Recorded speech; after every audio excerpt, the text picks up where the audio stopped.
Ang programang ito ay rated SPG. Striktong patnubay at gabay ng magulang ang kailangan. Maaaring may masiselang tema, lengguwahe, karahasan, sexual, horror o droga na hindi angkop sa... Alam ko lang, di ba meron tayong mga pasyente sa ICU? Nagre-respond sila kapag kinakausap sila ng mga pamilya nila. Diba? What if gawin mo yung kay Sir Pepe? Baka makatulong. Awang-awa naman itong si Doc Lendon Javier habang naabutan niya itong si Annalyn Santos na tulog dito nga sa upuan sa labas ng kwarto ni Don Pepe.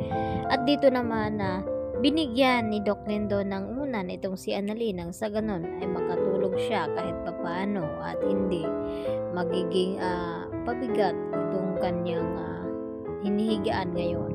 At dito naman na masinsinan din na kinausap ni Doc Lendon Javier itong si Annalyn na naalala daw niya nung ito'y nasa stage na ang kanilang pasyente na nasa ICU na sinusubukan ngang kausapin at nagre-response naman.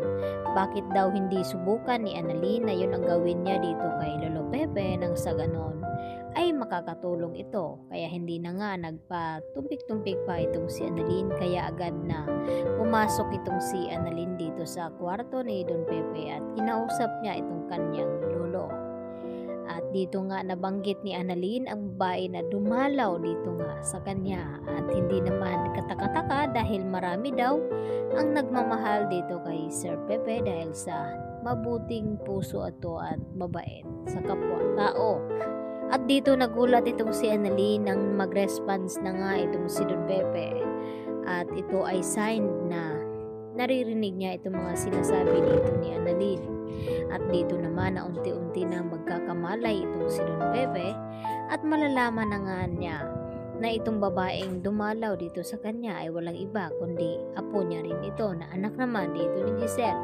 At ang gustong mangyari ni Don Pepe na sana raw ay sila muna ang makakaalam at hindi mo na ito makakaalam dito kina Moira at Zoe dahil may plano nga itong si Don Pepe na bubulagain at sorpresahin ni Don Pepe itong sina Zoe at Moira dahil alam niya na sila nga ang may pakana ng lahat na kung bakit nasa ospital ngayon itong si Don Pepe.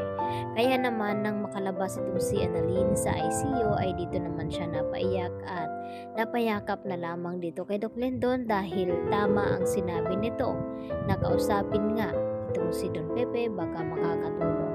Samantala dito naman nagkakaroon ng tampuhan itong sina Giselle at itong ngang si RJ.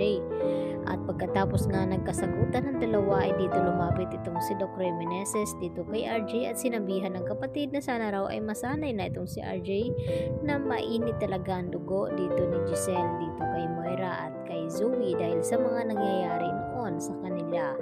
Lalo pa ngayon na dapat hindi sila mag-away-away at dapat daw ay magkakasundo silang magkapatid dahil nasa stage ng critical na sitwasyon itong ang kanilang ama na si Don Pepe.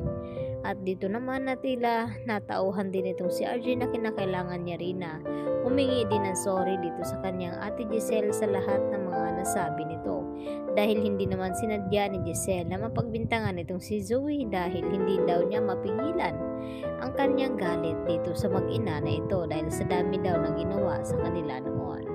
Sa kabilang banda, nakauwi na nga itong si Lynette dito sa bahay nila Carlos at ganun pa rin na wala pa rin ng babago dahil na-trauma pa rin itong si Lynette kahit nagpasama na nga siya dito kay Chang Susan. Nang makarinig lamang ng kalaskas ng pintuan itong si Lynette ay agad naman na nababalikwa siya ng tulog at nagulat kung sino nga ang papasok. Baka saktan siya muli. Yan ang ating pagkaabangan bukas mga kapuso. Kaya dito lamang yan sa Abot Kamay na Pangarap. Yan lang po at marami pong salamat sa inyong panonood.